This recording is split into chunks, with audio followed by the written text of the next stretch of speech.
next week. Well, time to wrap it up for August the 8th, 2014. We've got another pretty good day of trading in the room. And I had caught the buy side of several markets just absolutely literally to the tick. And the S&P was one of them. This morning we came in wanting to sell the 15 area or the 20 area, and then we lowered that to 12. And our buy was in the 3 to the 5 area, and that was the day session was just under 1904. And had a couple of trades on the short side out of that 10 to 12 area, but the market didn't break. And right now, lower high, lower low, we can sell, failure to trade higher. And because we're dealing with a couple of double distributions up, we can buy into weakness too. Looking at the structure, you got to feel that this 1900 area right here, a round number, is pretty supportive. And as we talked about before, resistance is at 25, 31, 38, and then 42. So as long as this market stays below this 38-40 area, say 40 plus or minus, it can sell. I think a lot of the assessment that's gone on today is what is the United States really promised to do in Iraq? And I think the conclusion is not much. We're going to get in, we're going to make some headlines, maybe buy some goodwill locally here. I'm not saying it's a wag the dog situation. It's pretty minimal. And the sad thing is that when ISIS was getting after Baghdad and really nailing them on that first deal, air power could have really have cut that short quickly. But right now, they've got control of the dam north of Mosul. They're actually practicing genocide. If you're on a Sunni Muslim and you don't have a well-paying job or position or assets, heaven help you, you're going to lose your head.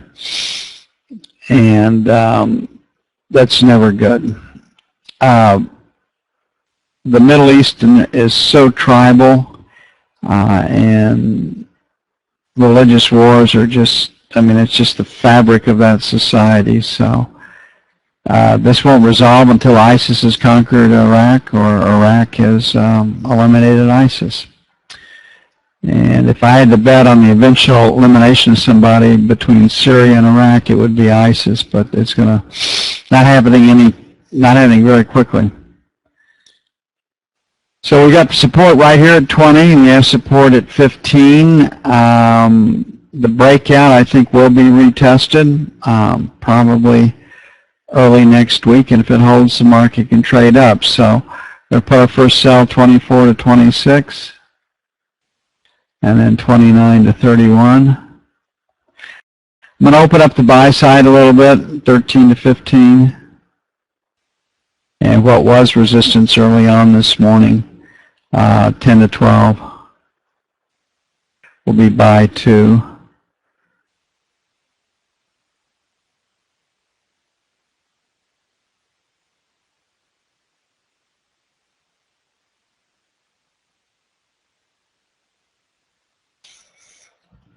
I haven't hit the right square yet. There we go. Buy 2 will be 10 to 12. So no news to drive the trading on Monday. The news will come out of China, the Far East, the Middle East.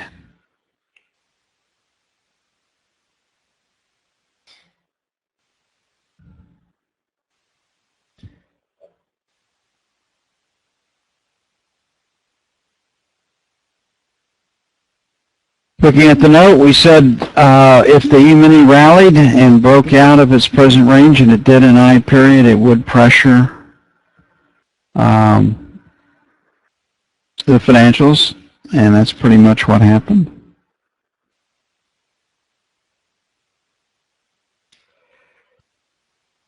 So we're definitely looking at a higher low and a higher high. We can buy into weakness. We started out the morning thinking that this 28 area would be pretty good support. We got our breakout all the way back here from 24, so we'll make 24, 28 support. We can certainly sell failure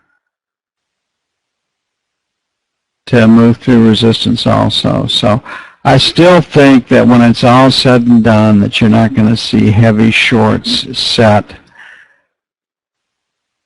on because of this screen. So we can be a buyer on weakness, and we can certainly sell failure to take out resistance.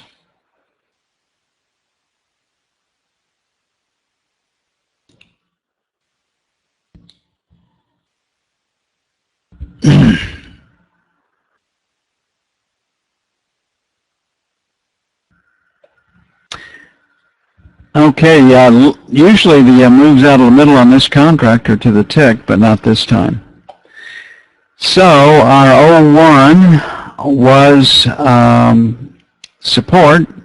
You can see where it turned into resistance. And these structural trades where you come a ticker to inside of support or resistance in place, limit sells, are really, really good trades. This market knows where support and resistance is, and it honors them. So we've got resistance 01 to 05, last rotate up an in period, so selling failure to take out 26 even, 2604. The good trade. I period high is 8, 7 to 11 would be the next trade area. All done with the I on the E-mini. On the buy side, we'll make 29 to 25. Then we're back to our 17 to 21.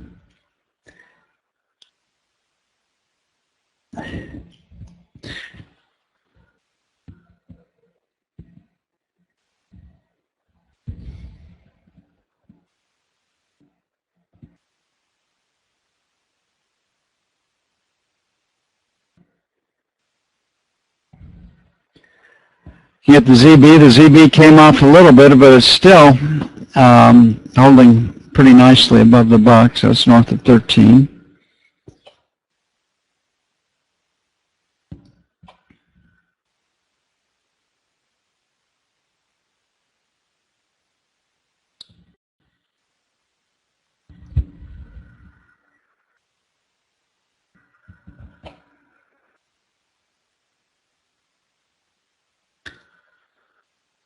And we'll do an I split on this one.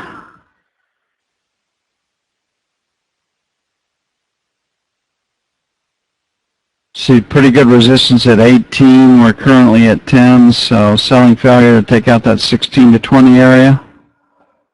Makes some sense. Any escalation in the fighting in Iraq, any shoot down of jets or transport planes in either area would make the financials trade higher, as it would gold and crude oil. Can't see that happening.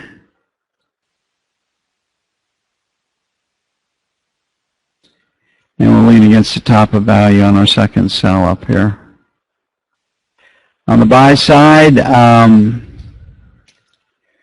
like the buck down here, so 1 to 5.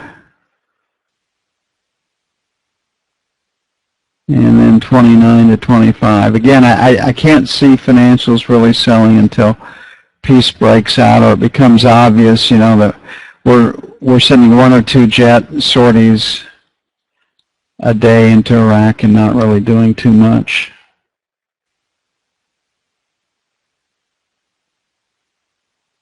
It's I mean, I think the world saw through pretty quickly that the seriousness of our response, and read it as not much.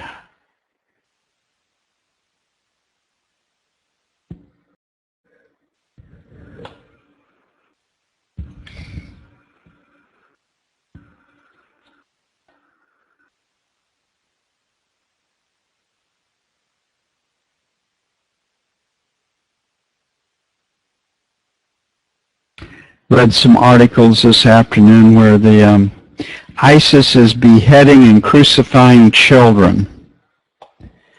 I mean, the mindset of this enemy that we deal with, I mean, for the Western mind, I mean, it is really just incomprehensible, that kind of savagery and that kind of barbarism. I mean, this is going back in a lot of ways to the Stone Age.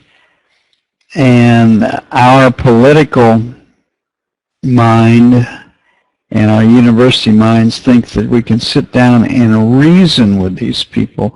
And if we can just come up with a set of ideas or one brilliant little move that we can put the pieces in place for peace, you can't do it. It is a religious war to the death, and it has been from day one. And we don't have the will to do what it takes to stuff this genie back in the bottle until probably one of them exposes a nuclear weapon on some Western world. Then we'll get the political will to do it. We're going to give them the bomb. I mean, it's already there. Pakistan has it. Iran will soon have it. And they have the means to deliver it too. So when I frame this market right down here, my eye goes to that level and my eye goes to this level. So we got a seller 20 to 25 and we've got a buyer against 1300. This 98 to 1303 area is pretty good support. And this is resistance. And I think we're in a range until the market sorts itself out. So we've got a B. We are pointed lower. We can open it up a little to the downside. So we'll put our 5 plus or minus by 1. Certainly may have to pay up, and then 1300 plus or minus for buy 2. And on the sell side, sell failure to take out 15 to 17. So if we can't get through this number right here, that volume number, we want to get short to see if we can bust 1308.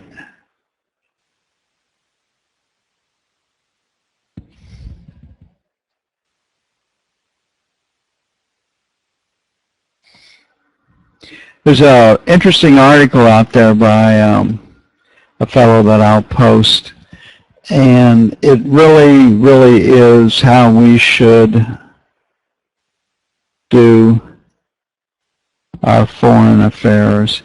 It should be based on the national interest. We should not go willy-nilly around the world sticking our nose into any humanist cause that we see there. I mean, some of these civilizations have been doing this for 5,000 to 7,000 years, and we're not going to change that. So as long as American interests are not threatened, and our interests usually are business-based, then we shouldn't get involved in these.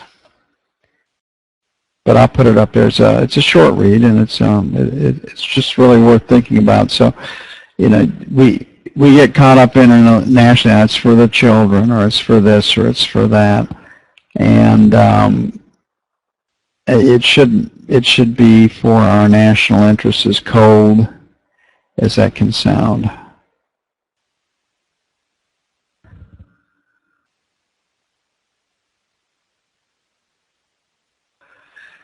Okay, crude oil, again,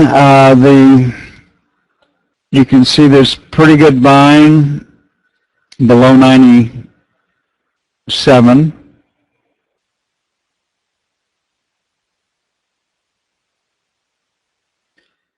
Right here. And there's pretty good selling above 98 and a quarter, and here we are at 97.50, so we got a P. We reject prices, so we'll make 25 to 97 by 1.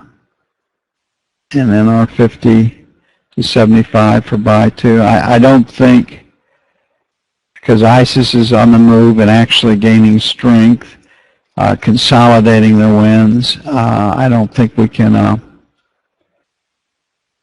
bring peace to Iraq anytime soon. We'll leave 98 to a quarter, sell 1 in case we get some bad news or people figure out that the United States isn't going to do a hell of a lot.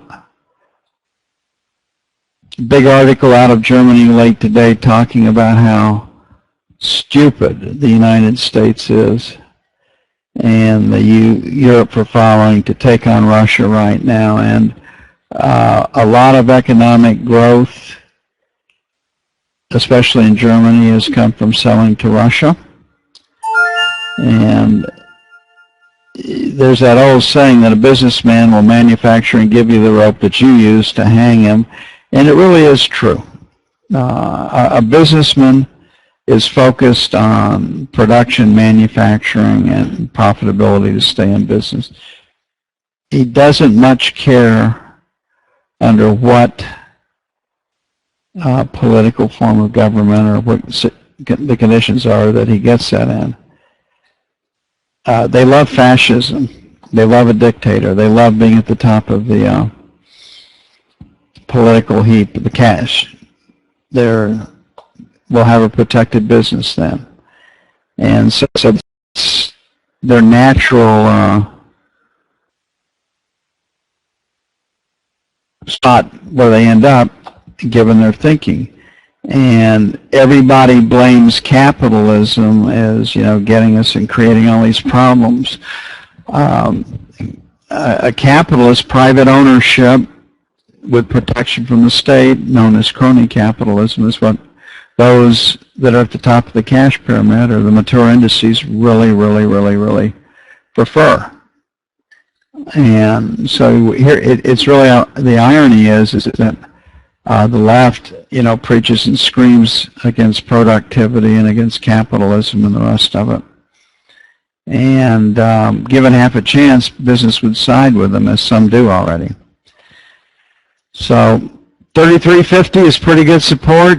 34.50 is pretty good resistance. We're at 34.12. So selling 25 to 35, I think, is a pretty good trade.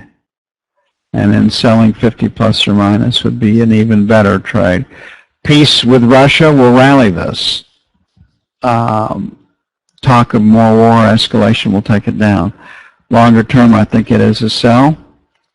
80 to 90 will be buy one. I really do not like that trade, but it could hold. And then our 50 to 60 will be buy two. And we might get a big move out of London. That market, don't know.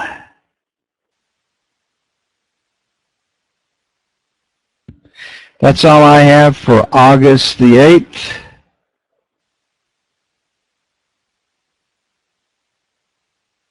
I wish you all a great weekend. We've had a fun week trading. We've had lots of volatility. We've had lots of surprises, and we've come through not only unscathed, but prospering. So once you understand the markets and once you understand how it's done, this volatility is what we search for and what we crave. With that said, y'all have a great weekend. I'll see you bright and early Monday morning, 6:45 a.m. Central Time. I'm out of here.